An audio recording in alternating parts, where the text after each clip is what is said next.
Welcome, Zombies and Comics. I am Frogger13, and today, as a homework assignment, I am doing a review on this book, The Tipping Point. You might have heard of it. It's a great book about how small, the phrase is, how little things can make a difference, how it can make a big difference. See? Tipping Point. Part of the reason I'm doing this is because, yes, it's a summer homework assignment. The other part of it is just because, I thought it was an interesting book.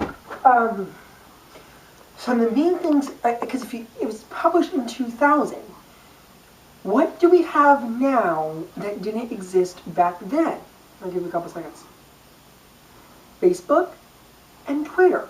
So, in case everyone knows, I have some of my Ben 10 figures spread out here.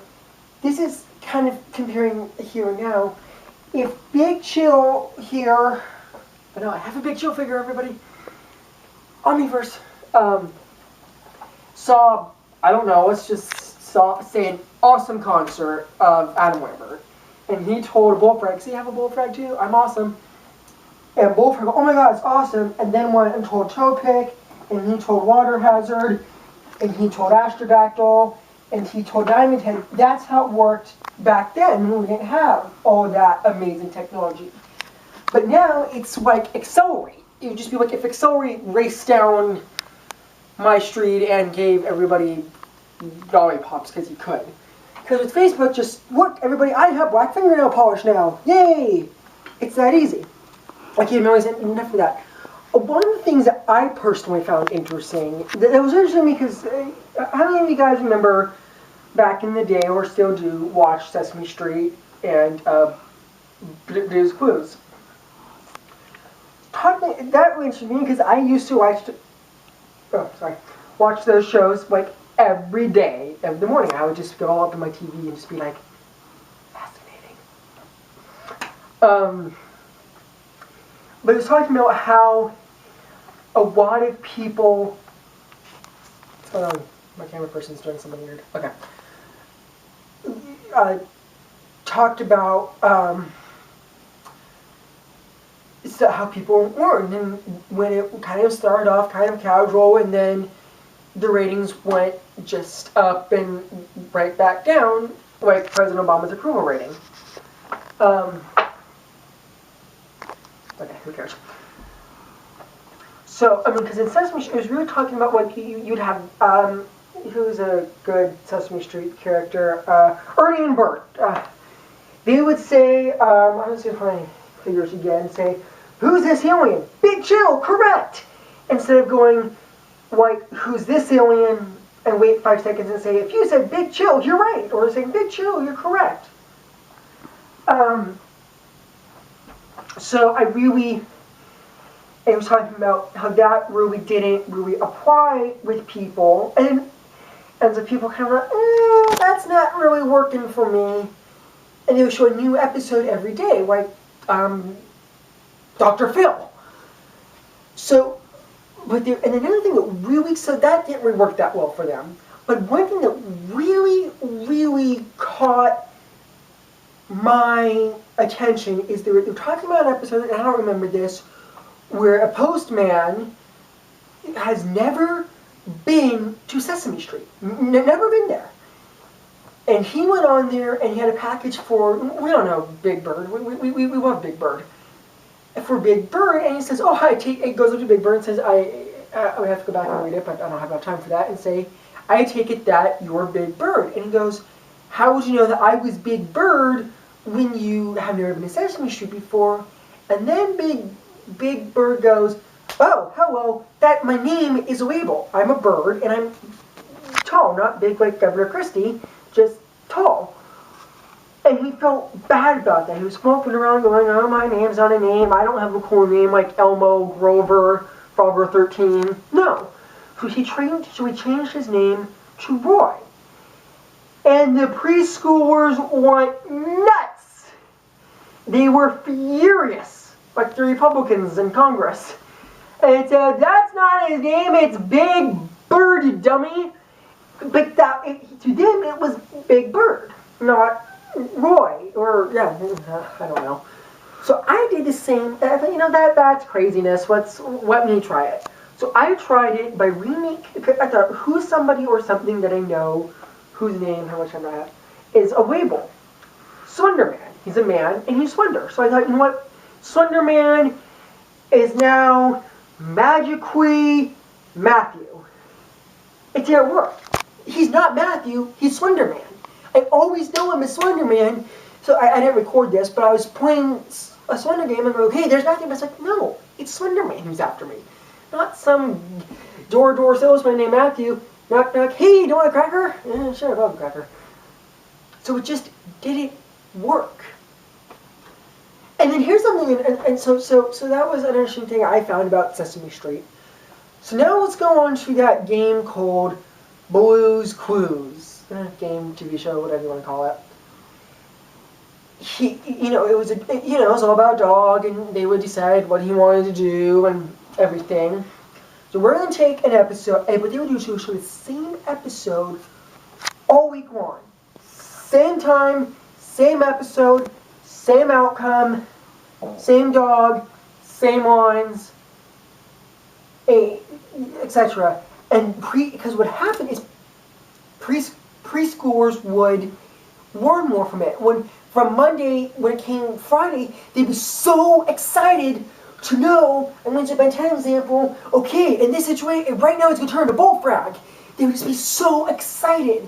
Or, okay, the answer to the puzzle, so let's see, basketball, nail clippers, what team does Blue want to support? Oh, the Los Angeles Clippers! He's blue, not black. Would he be able to go to the game? So that was really interesting, and my mom was telling me that it would drive her nuts. Every day I watch Finding Nemo, Blue's Clues, and it would just drive her nuts because I would watch the same thing over and over again. But it was warning. So parents out there, if your little schnitzel does that, that's what it was. So they just found it interesting because Blue's Clues was more successful than Sesame Street for those reasons. Now I'm going to say one more example from the book, and then I'm going to try to pick my own tipping point. My cameraman might not approve of it, but I bring up a good point. My favorite one, well, not my favorite one, but one of the most interesting was when they were cracking down. Like when you go to Subway or a bar or something, and you have to place it, put your ticket in a machine, and it lets you through. People would hop over that. And when they decided, people are trying to ride the train or whatever without paying a fare. They are breaking the law. So let's crack down on that. And when they cracked down on and would search them, they would find drugs, guns, alcohol, or weapons of some sort. So then they thought, well now it's just cracking down, and then people would stop doing it because they would go, can't be smuggling my drugs through there. I have to do it another way. I just go across the border. Nobody cares. And that was reaching. And then, so what they would do is to start cracking down on small laws, like no peeing in this street. Apparently, Justin Bieber thought it was still legal to pee in a bucket. He still thought that was legal. So that really went down to the bigger crimes like murder and everything. Well, actually, it got with small things, but big crimes like murder, what would happen is, let's just take one crime leader, we'll go from Spider-Man and say Silvermane. Whoops, I went to jail, and then Kingpin would go, well, what was his fault? Each criminal would try to do the exact same crime, but fix the previous people's flaws, and so on until the perfect crime, and that never happens. So I am almost out of time, but I'm going to say my first tipping point. Drugs. If you think about it, right now, how many of you guys know in Colorado you could legally smoke weed? For God's sakes, most of our lawns are on weed. But it's interesting because, if one state does weed, let's say its neighbors, Utah or whatever, New Mexico or whatever, to go, that's not a bad idea. Sorry, my timer's doing something weird. Let's just start smoking weed ourselves. It's working out great for them. So it makes me wonder when weed is going to go on it. And then what my other drug interesting is how many of you guys are aware of crack-smoking mayor of Toronto, Rob Ford? Seriously, is he a politician? Yes. Is he in high office? Yes. He's on crack! That makes me wonder, well, how many other people like run for mayor that maybe do have drug problems? And I'm just going to say crack just because that's the current one right now. Could go, well, Rob Ford got away with it. I think that looks like fun. I'm going to do it too. It could be possible, and I really hope this doesn't happen. We can have a whole society on crack. So anyways, for you guys so that was my review and my own tipping points of the book. For my teachers who are watching this, I'm going to say something right now that's going on with the rest of my channel. You can stop here or you can watch just to see what you think. So anyways, guys, the next series of games I'm going to do is Five Nights at Freddy's. Take a look at this. Here's the preview for the game. I'm not a racist. I love people. I always have. That was a joke. That's not the game. Donald Sterling's not really in the game. But here's the real preview. So like, subscribe, comment, and I will look forward to seeing you. Hit social media that like button, sharing on email, Facebook, Twitter, Instagram. LinkedIn is simple. And add this video to your favorites. And I will see you in the next video. Bye-bye.